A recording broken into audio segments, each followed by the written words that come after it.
Aujourd'hui, je vais articuler autour d'une question mondiale un extrait du roman L'amant de Marguerite Duras, ainsi que des types de textes non littéraires.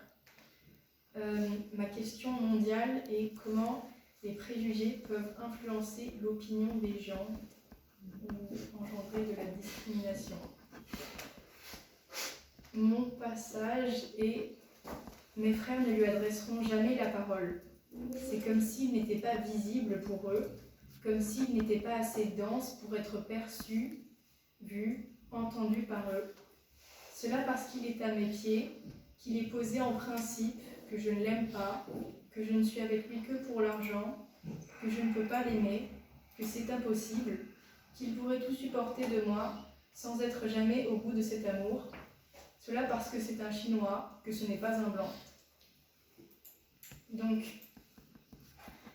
L'amant de Marguerite Duras, en général, est un roman dans lequel de nombreuses thématiques sont explorées, qu'elles soient propres à un individu ou qu'il s'agisse de problématiques plus larges. Dans cet oral, je vais développer plutôt deux parties. Donc, quel type de préjugés on peut plutôt retrouver dans ce texte, dans cet extrait, et donc comme par exemple le racisme, ou alors des complications comme la différence d'âge par exemple. Et ensuite je vais essayer de les mettre en lien avec deux types de textes non littéraires, une image et un film publicitaire. Donc, lorsque nous observons cet extrait, nous pouvons remarquer que, même si ce n'est pas forcément dit explicitement, il y a quand même la problématique principale et le racisme. Elle est perçue notamment dans la façon dont les frères de Marguerite se comportent avec son amant. C'est comme si, en fait, ils ne le considéraient pas comme un être humain, ou c'est comme s'il n'existait tout simplement pas.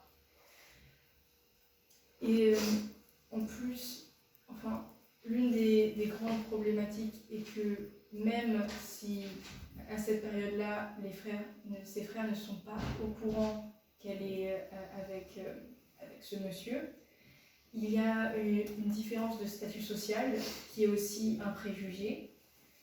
En effet, comme le Chinois vit dans une famille riche et qu'elle vit dans une famille qui est pauvre, ça peut être mal considéré, et ça l'est d'autant plus dans le contexte du pays de l'Indochine française.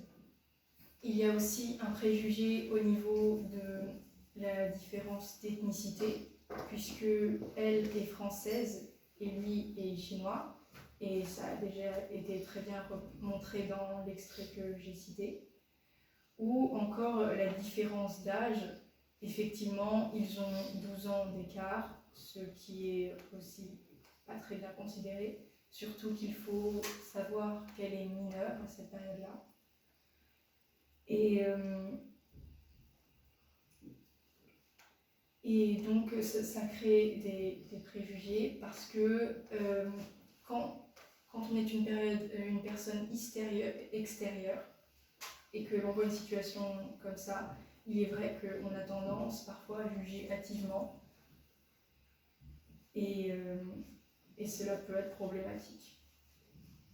Au niveau des textes non littéraires, j'ai voulu montrer une image en particulier. Je ne sais pas si elle se voit bien. Non.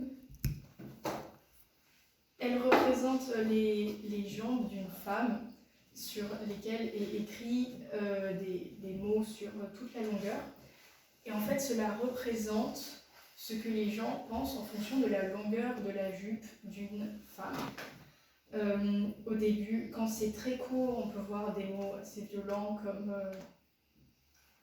je vais peut-être pas dire le mot, mais ou provoquant, ou alors elle l'a demandé.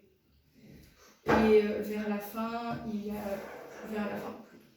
plus la jupe est longue, plus il est écrit des choses du genre propre ou alors, prude aussi. Cette image provient du site United Women, qui est une organisation et structure en ligne fondée en 2012 aux États-Unis, qui a été originellement créée pour se battre pour le droit des femmes et pour pouvoir interagir, pour parler de législation notamment. Donc c'est exclusivement aux États-Unis, d'après ce que j'ai compris. Mais il est vrai qu'en général, en fonction de la longueur d'une jupe, les femmes sont souvent victimes de préjugés. Et en fonction de leur manière de s'habiller, des personnes peuvent réagir de manière différente, parfois même de manière familière ou violente. Il s'agit pourtant d'une idée reçue, car ce que porte une personne ne détermine pas ce qu'elle est, et parfois c'est seulement fait pour être esthétique, et les personnes en question se sentent simplement bien dans ces vêtements. Parfois on réagit d'une manière où on pense que l'on agit de manière juste, mais ce n'est pas toujours le cas. Sinon, comme exemple, parfois, on peut juger des situations de manière hâtive parce qu'à première vue, elles nous semblent injustes. C'est le cas de la publicité que l'on peut retrouver dans The Guardian, Point of View, qui est un film publicitaire et qui montre beaucoup de choses, qui est assez intéressante. Ça part dans le cadre d'une ville dans laquelle un jeune homme qui est habillé de manière urbaine semble à première vue essayer d'attaquer un homme qui est habillé en costard, qui est très bien habillé. Mais en fait, si l'on regarde la scène d'un point de vue plus large, on peut voir que le jeune homme essayait simplement de sauver le monsieur d'une chute de briques qui allait lui tomber dessus.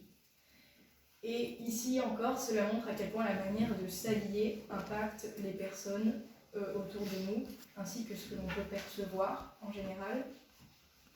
Et il est vrai que même dans le roman L'Amant, la manière de s'habiller de la protagoniste était considérée comme pas vulgaire mais provoquant. En conclusion, les discriminations peuvent influencer l'opinion des gens en leur donnant des idées qui sont souvent reçues et fausses. Il faut prendre en compte que même si on ne peut pas échapper à ce biais cognitif et à ces préjugés, il faut quand même y prendre garde parce que l'on peut se retrouver coincé dans une espèce de boucle dans laquelle nous voyons des événements par le biais de nos préjugés et nous forçons, entre guillemets, des personnes à agir selon nos stéréotypes. Alors même que souvent, il ne s'agit pas de traits de caractère, mais de vêtements ou d'ethnicité. Il est donc important de rester ouvert d'esprit, comme la qualité du profil de l'apprenant IB.